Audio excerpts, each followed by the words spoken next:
Hi guys, JT here, and today I'll be bringing you some information on the Humble Bundle in case you missed it, Gems of 2022 bundle of January 2023. To help you answer the question, should you buy it?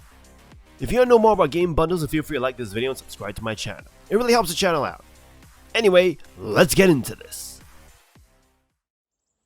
And number 1 we have Prehistoric Kingdom, a zoo building simulator game focused on the creation and management of a theme park filled with extinct animals. There are obvious similarities to the Jurassic World Evolution game, but what makes this game different is its focus on both ancient beasts, not exclusively dinosaurs, and micromanagement simulations. There's a ton of buttons and functions that you need to learn, and it could be confusing for newcomers. Thankfully, the game tries its best with tutorials and a soothing, happy voice-over instructions to hopefully smooth over the stress of running a park filled with dangerous, extinct animals. The park is a mix of green and brown environments with some fantastically modeled prehistoric animals. There is genetic research, egg hatching, subspecies variation, and paleontology digs to go on, similar to Jurassic World Evolution, but this game feels more in-depth. Each attraction in your park needs to be carefully planned, maintained, and looked after to ensure that the animals are taken care of. The way the AI interacts with each other, human to dinosaur or dinosaur to dinosaur, is a bit absent. Both humans and dinosaurs behave in very independent, pre-scripted ways, which is strange for a modern zoo building simulator. There are some single-player missions that you can take on to get a lay of the land, and a sandbox mode where you can create some really amazing and picturesque structures and enclosures for prehistoric animals. There's also an active online community that consistently shares creations. For now, the sandbox mode is definitely the main attraction, if you could pardon the pun. Prehistoric Kingdom is definitely worth looking at for fans of zoo building simulator games. The dinosaurs and prehistoric animals are awesome, and it really captures the sense of scale and magnificence of these creatures. This game is still in early access, but from what we can see so far it is pretty awesome, but don't expect it to be a perfect product. And number 2 we have ZERO Sievert, a top-down survival game. A nuclear power plant has exploded, ravaging areas of Eastern Europe. Your goal is to manage the challenges of maintaining satisfaction and hydration with a little bit of inventory management, while trying to survive, accomplish tasks, and escape irradiated dangerous areas.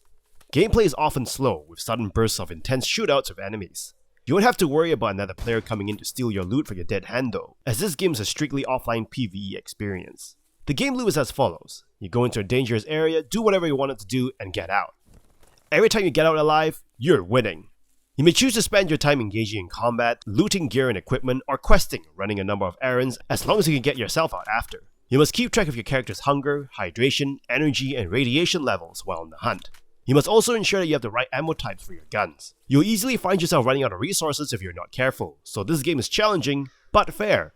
When you die, you don't lose all of your gear that you went into the hunt with. Rather, you lose all progress on quests and anything you found while on the hunt.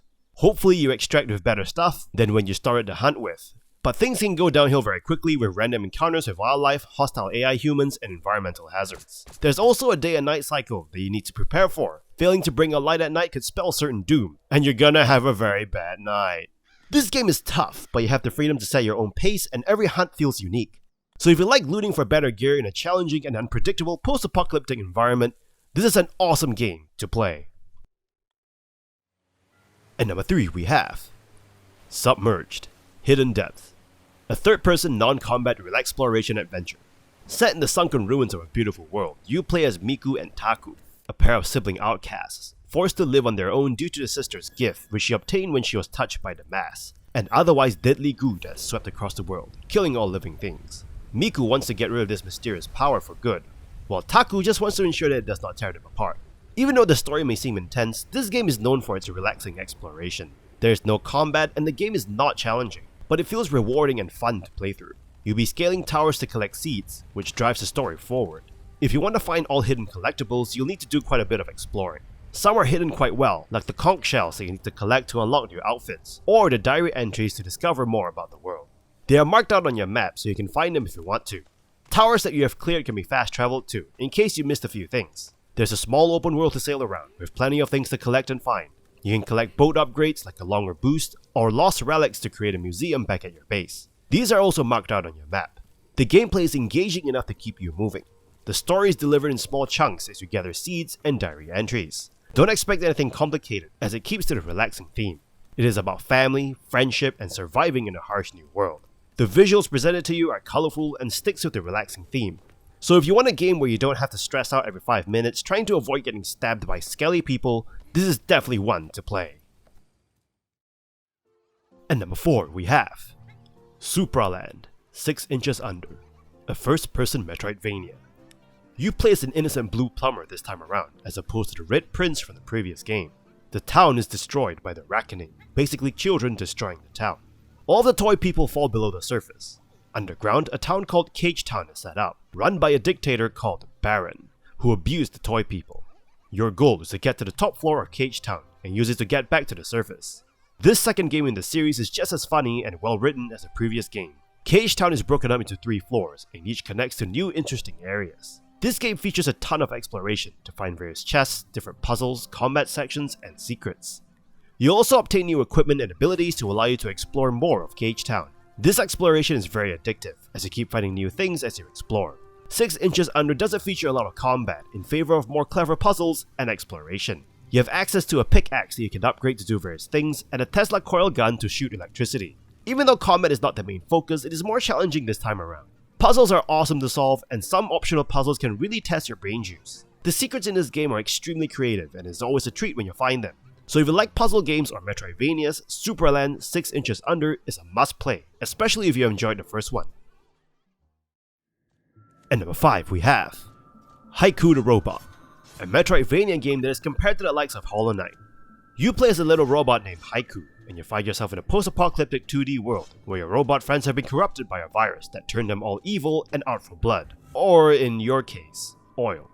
You go on an exploratory journey, gathering new abilities, beating up bad robots, and chatting with uncorrupted robots in hopes of saving the world. The gameplay is a combination of simple combat, puzzle-forward platforming, and boss battles. The junkyards and derelict ruins that you find yourself in are massive, diverse, and filled with platforms and winding corridors. Your weapons have a satisfying pushback that can also allow you to bounce off enemies and sharp environmental hazards. You'll be exploring a labyrinth, and you'll most likely hit dead ends and locked passages. And as per most Metroidvania games, you will unlock different movement abilities over time, allowing you to explore more of this labyrinth. Combat is very finely tuned and requires you to consider a bit of delay between swings and knockbacks. If this all sounds familiar, that's because much of the inspiration is taken from Hollow Knight. But this game is not as challenging as Hollow Knight. It is also a much shorter experience. In addition, the world is not as bleak or depressing as Hollow Knight, making it feel a bit more easygoing. There are also different chips that you can collect and equip. These chips allow for some customization to better suit your playstyle. You can give yourself more health, increase the length of your sword, or be able to swing faster, among others. Collectible parts drop from enemies that you murder, and they can be spent in the store or used to heal yourself. Healing takes a bit of time, so you have to take that into consideration. This is an excellent Metroidvania game that feels a bit more like a relaxing Hollow Knight. So if you're sick and tired of being killed by giant bugs, maybe you might find some solace in getting killed by robots instead. And number 6 we have PowerSlave Exhumed, a part of a classic 1996 FPS console game, PowerSlave. This game feels like you're playing an Egyptian-themed 90s FPS game. King Ramses appears before you, and he tells you that the Valley of Karnak has been invaded by aliens known as Kilma'at. They have been sucking power out of his mummified corpse, and you need to stop it. Unlike most 90s FPS games with progressions of stages, some levels in this game have multiple exits. Some exits are blocked off until you gain the necessary ability to go through. It may sound like a Metroidvania, but it's more about remembering where it is and then backtracking to it later in your life. You'll also have to find parts of a transmitter and health expanding ankhs, so exploration can be quite rewarding. This also means that you have to revisit certain levels later. The game's health and ammo system is quite interesting. Rather than collecting specific ammo for each weapon from the environment, you collect a generic blue orb, and whatever weapon you have equipped at the time gets its ammo refilled.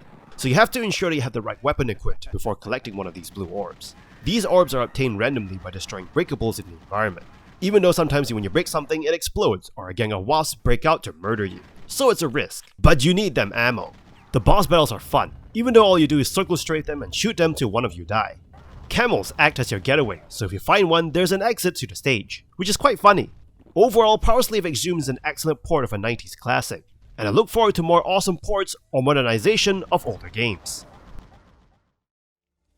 And number 7 we have Source of Madness, a stylish side-scrolling roguelike with Lovecraftian themes. You'll use your magic to hack and slash your way through procedurally generated levels and uncover the source of the madness, as the title suggests. This game utilizes AI to make the levels, background art, and enemies, all of which are procedurally generated. Rather than having predictable enemies and attack patterns, due to the procedural generation system, every enemy you encounter will be different from the last, from their looks of different tentacles and appendages, all the way through to their attack patterns, weapons, and projectiles, forcing you to become reactive to every enemy encounter. Combat is close and intense. You attack with melee and projectile spells acquired through rings that can be traded for upgraded rings. You can also purchase or loot new cloaks, providing defensive stats and health-related attributes. You also have an upgradable dash for navigation and combat. You do not run the same character each run. In this game, you play as a new character each run. You also collect gold and blood in your runs. Gold is used to upgrade rings and cloaks, and is lost after each run, while blood is kept after death for permanent upgrades. You can unlock new classes, health and spell upgrades through an extensive skill tree. Exploring is very satisfying as you can come across the various loot to upgrade your gear and collect gold. You'll encounter optional portals in your run, which could house enemy bosses and hidden items. It's a risk-reward situation. How much are you willing to risk for an upgrade? There are also 2 merchants during runs, allowing you to rest, sell, and purchase new equipment before continuing on with the level. Source of Madness puts an awesome spin on the procedural generation formula to encompass many aspects of the game, making each run feel very unique and unpredictable. It is definitely one worth playing. And that's all for this bundle. This bundle is awesome with a good mix of great and challenging games. These games are definitely gems of 2022 and I would highly recommend it. Anyway, don't forget to like and subscribe, and I'll see you guys in the next video.